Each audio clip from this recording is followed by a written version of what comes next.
ಉಡುಪಿ ಜಿಲ್ಲಾಡಳಿತ, ಜಿಲ್ಲಾ ಪಂಚಾಯತ್ ಉಡುಪಿ, ತಾಲೂಕು ಆಡಳಿತ, ತಾಲೂಕು ಪಂಚಾಯತ್ ಬೈಂದೂರು ಹಾಗೂ ಪಟ್ಟಣ ಪಂಚಾಯತ್ ಬೈಂದೂರು ವತಿಯಿಂದ ಜನಸ್ಪಂದನ ಸಭೆ ಬೈಂದೂರು ತಾಲೂಕು ಆಡಳಿತ ಕಚೇರಿಯಲ್ಲಿ ನಡೆಯಿತು. ಬೈಂದೂರು ಶಾಸಕ ಗುರುರಾಜ್ ಗಂಟಿಹೊಳೆ ಜನಸ್ಪಂದನ ಕಾರ್ಯಕ್ರಮವನ್ನು ಉದ್ಘಾಟಿಸಿ ಮಾತನಾಡಿ, ತಾಲೂಕು ಮಟ್ಟದಲ್ಲಿ ಜಿಲ್ಲಾಡಳಿತ ವ್ಯಾಪ್ತಿಯ ಅಧಿಕಾರಿಗಳನ್ನು ಕರೆದು ಸಾರ್ವಜನಿಕರ ಸಮಸ್ಯೆ ಪರಿಹರಿಸಲು ಸರ್ಕಾರ ಆರಂಭಿಸಿದ ಯೋಜನೆಯ ಮೂಲ ಉದ್ದೇಶವಾಗಿದೆ. ಮನವಿಗಳು ಕೇವಲ ಸಭೆಗೆ ಸೀಮಿತವಾಗಿರದೆ ಅಧಿಕಾರಿಗಳು ಸಮಸ್ಯೆ ಪರಿಹಾರಕ್ಕೆ ಆದ್ಯತೆಯನ್ನ ನೀಡಬೇಕು. ಜನಸ್ಪಂದನ ಸಭೆ ಯಶಸ್ವಿಯಾದಾಗ ಜಿಲ್ಲಾಡಳಿತದ ಮೇಲೆ ಇನ್ನಷ್ಟು ಭರವಸೆ ಮೂಡುತ್ತದೆ ಎಂದು ಹೇಳಿದರು.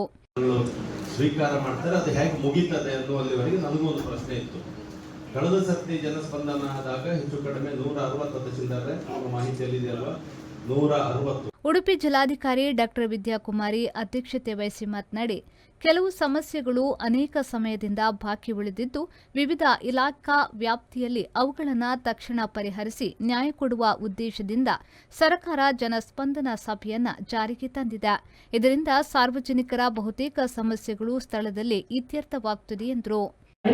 ಜಿಲ್ಲೆಯಾದ್ಯಂತ ತುಂಬಾ ಒಂದು ಅಲಾರ್ಮಿಂಗ್ ಸಿಚುವೇಶನ್ ಅಲ್ಲಿ ಇದೆ. ದಿನ ಒಂದು 15-20 ಪ್ರಕರಣಗಳು ಕೂಡ ಬರ್ತಾ ಇದೆ.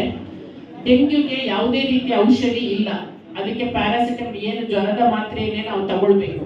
ಆದ್ರೆ ಪ್ರಿಕಾಷನ್ಸ್ ತುಂಬಾ ಮುಖ್ಯ. ನಾವು ಎಷ್ಟು ಪ್ರಿಕಾಷನ್ ತಗೊಳ್ತೀವೋ ಅಷ್ಟು ಅದನ್ನು ನಿಯಂತ್ರಣ ಮಾಡೋದಕ್ಕೆ ಸಾಧ್ಯ. ಡೆಂಗ್ಯೂವನ್ನು ನಿಯಂತ್ರಣ ಮಾಡಬೇಕೇ ಹೊರತು ಡೆಂಗ್ಯೂವನ್ನು ಹೋಗಲಾಡಿಸೋದಕ್ಕಾಗೋದಿಲ್ಲ. 1-2 ತಿಂಗಳು ಮಳೆಗಾಲದ ಸಂದರ್ಭ ತುಂಬಾ ಪೀಕಿಗೆ ಹೋಗ್ತದೆ. ಇದು ತುಂಬಾ ಪೀಕಿಗೆ ಹೋಗುತ್ತೆ, ಮತ್ತೆ ಕಡಿಮೆ ಆಗುತ್ತೆ.